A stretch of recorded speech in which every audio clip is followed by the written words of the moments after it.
Forest کے 25 اہلکارانوں کو immediately suspend کیا ہے اور EMD رولز کے تحت مطلب اس میں ٹرمینیشن فرام سروس کے بنیاد پر ان کے خلاف انکوائری ہوگی اور جو 25 آفیسر سسپینڈ ہوئے اس میں 2 DFOs 5 رینج آفیسرز اور باقی فارسٹر شامل ہیں۔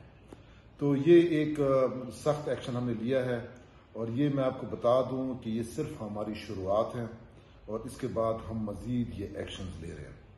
ابھی پچھلے ہفتے منگل کے دن آج سے تقریباً 1 ہفتہ پہلے ایک دفعہ پھر کمراٹ کو دیکھنے کے لیے انہوں نے ایک کمیٹی بنائی کیونکہ چیف منسٹر صاحب اور چیف سیکرٹری صاحب کو یہ رپورٹس گئی تھی کہ وہاں پہ بھی ڈیفارسٹیشن ہوئی ہے، وہاں پہ ایلیگل سٹرکچرز کمراٹ کے جو پروٹیکٹڈ فارسٹ ہے اس میں بنائے گئے ہیں۔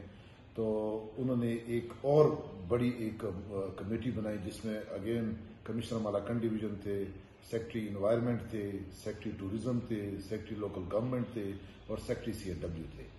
تو ہم سارے کمراٹ گئے، پوری گورنمنٹ کی جو مشینری تھی ہم گئے ادھر لوگوں کے ساتھ۔ ہم نے کلکوٹ میں ایک بہت بڑا جرگہ بھی کیا جہاں پہ ان کے لوکل MPA صاحب بھی موجود تھے، سابقہ MPA گان صاحبان اور جتنے بھی مشران تھے ان کے ساتھ ہم نے وزٹ کیا۔